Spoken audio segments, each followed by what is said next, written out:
Ассалаумағалейкум, тарих сүйер қауым. Бүгінгі әңгімеміз кіші жүздің Әлімұлы тармағынан тарайтын Төртқара руы жайлы.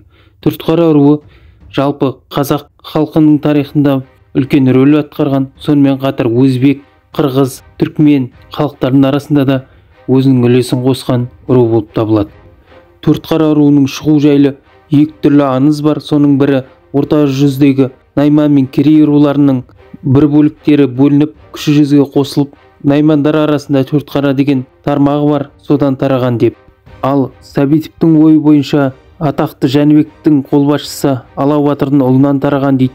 Яғни Алау батыр кезінде Алтын Орданың қолбасшысы, кейін тарағаннан кейін ноғайлар арасындағы ірі қолбасшы әрі көсем болған деп айтады. Төртқара руының ата шығу тегі Моңғолдың батыс оңтүстік өңіріндегі Баят тайпасын айтады. Баят тайпасы ғұндармен бірге біздің ғасырымыздың 4-5 ғасырларда батысқа қарай шабуылына қатысып бірігіп Каспий теңізінің жағалауына дейін келіп, соңында бекіністе орналасып. Каспий өңірінде аландар ғұндармен болған шапқыншылықта қатты әлсіреп қалғаннан кейін Баяттармен, яғни Төртқаралармен бірге бірігіп, одақ құрып, ғұндар толық ыдырап кеткеннен кейін сол одақтан Хазар қағанатын құрады.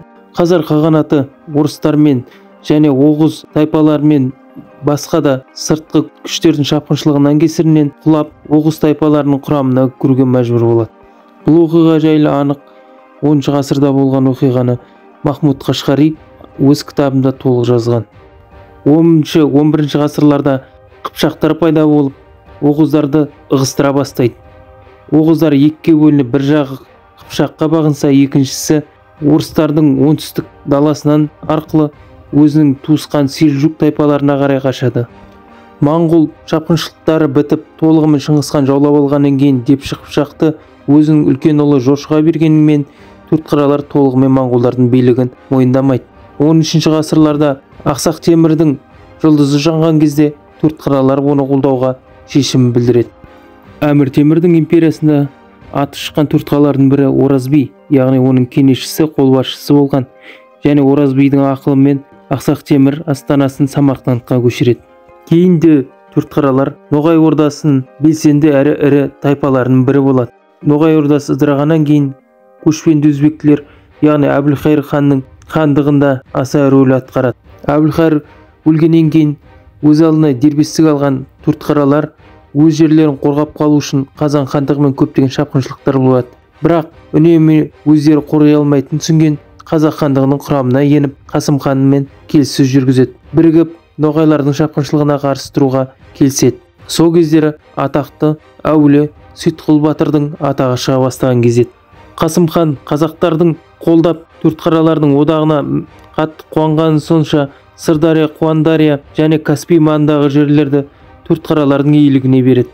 1580 жыл Қазақ хандығының тағы бос қалғанмен алауыздық күрес үшін соны пайдаланған өзбектер, қырғыздар жан-жақтан шапқыншылық жасап берекетін кетіреді. Сол кезде Төртқаралар Ташкент пен Самарқандтың екі ортасында орналасып, өзбек шапқыншылығына қарсы тұрады. Сол Төртқаралардың көсемі Сейітқұл Тоқпақұлы 1590 жыл мен 1620 жылға дейін сол жердің өзбек шапқыншылықтарына төтеп беріп ұстап тұрды. Ал оның үшінші ұлы Ақша Сейітқұлұлы Қоқандтың ханы болады. Ал оның төртінші ұлы атақты Жалаңтөс Баһадүр. Жалаңтөс Баһадүр жайлы толық ақпарат білгілеріңіз келсе, менің каналымда ол жайлы видео бар, сілтемеде көресіздер. Жалаңтөс Баһадүр Самарқандтың билеушісі болды, кейін ағасы өлгеннен кейін Қоқандтың да билеушісі болады. 1649 жылы Жалаңтөс 100 мың әскерімен Бұхараны, Ташкентті, Кабулды, Балхты жаулап алады. Осы оқиғадан кейін Жалаңтөстің ойымен жан-жақтағы көршілес елдерінің де басшылары санасуға тура келеді. Басқа елде жүрсе де қазақтар жайлы өзінің шыққан жерін ұмытқан емес Жалаңтөс батыр. Орбұлақ шайқасында Салқым Жәңгірге 20 мың әскерімен келіп көмектесті жоңғарлармен болған шапқыншылықта жеңіске жетуіне. Жалаңтөс Баһадүр өзі өлгеннен кейін оның ұлы Бердібек би басқарды, бірақ үлкен империядан көбісі құлдырап жан-жаққа кетті. 1680 жылдары қазақ хандығын құлдырап атқан кезде Тәуке хан Төртқаралардың көмегін қажет екен деп атақты Әйтеке биге көмектесуін сұрайды. Сол кезде Әйтеке би қолдап 1680 жылы Әз Тәукені хан қылып сайлайды. Сол жылдары Әйтеке би Ташкент маңындағы Төртқара руларының көбісін кейін қарай қазақ даласына, яғни Сырдарияның бойына көшуін ұсынып, кейін қарай қайтарады.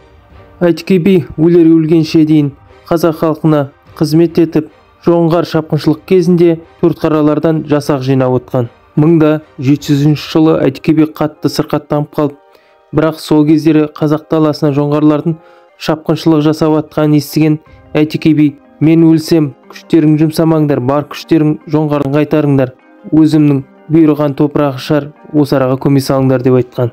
Сол себептен қазіргі Өзбекстан территориясында әулетінің қорымында жерленген. Әйтеке бидің өлімінен кейін де Төртқаралар құлдырамай күш болып жұмылып, әрі оны сезген Әбілқайыр хан да тікелей өзінің ұрпағы әрі ханның тағына бірінші отыратын Ераліні сайлап, кейін Әбілқайырдың Ресейге қосылу және одақтасуына Төртқаралар қолдайды. Бірақ кейін Ресей империясының одағы емес, олардың колония қылуы және қазақ даласын жаулап алу пиғылын сезінген атақты батырлары Төртқаралардың шығып күресіп, сырымдатылын қолдаған батырлардың бірі Өтебас би, Қара Кеби би Тілеубайұлы. Әрі Төртқара руы Кенесары Қасымұлының көтерілісіне қатысып, Созақ бекінісін алғанда белсенді рөл атқарады. Кейін Сейітбай батыр Есет Көтібарұлымен бірігіп шапқыншылықтарына қатысады. Төртқара руынан шыққан соңғы билердің бірі Былшық би, атақты бай Әбдібайдың ұлы. Былшық бидің шын аты Қутаяқ, бірақ өзінің көзінің үнемі былшықтанып жүретін сырқатына байланысты оны халық Былшық би деп атап өткен. Былшық би 17 жасында Шалқарлық Мырзағұлмен және Жағылбайлы Дербісәлі арасындағы дауды шешкен үшін атағы шықты. Осы даудан кейін Былшық бидің атағы шығып, Былшық би барша кіші жүздің ұлы би атағына ие болған. Әрі бүкіл үлкен дау дамайды осы Былшық биге шешуге ұсынған. Былшық би большевиктерді қолдамай, бұларда сол патша үкіметінің саясатын қолдаушы, колонизация қылады, жеріміз тартып алады деген сөз үшін Ақтөбедегі абақтыға қамап, сол абақтыда қайтыс болады. Жалпы Төртқара руы Моңғол даласынан ғұндармен бірге батыстан келіп, көптеген қиындықтар өтсе де, өздері қайратымен, батырлығымен осы жерлерді сақтап аман қалды. Сонымен бірге өзімді Төртқара руынан шығамын. Кім Төртқаралар бар? Комментарий, лайк басыңыздар. Және де өздеріңіздің ру жайлы білгілеріңіз келсе, комментарийға жазып кетіңіздер.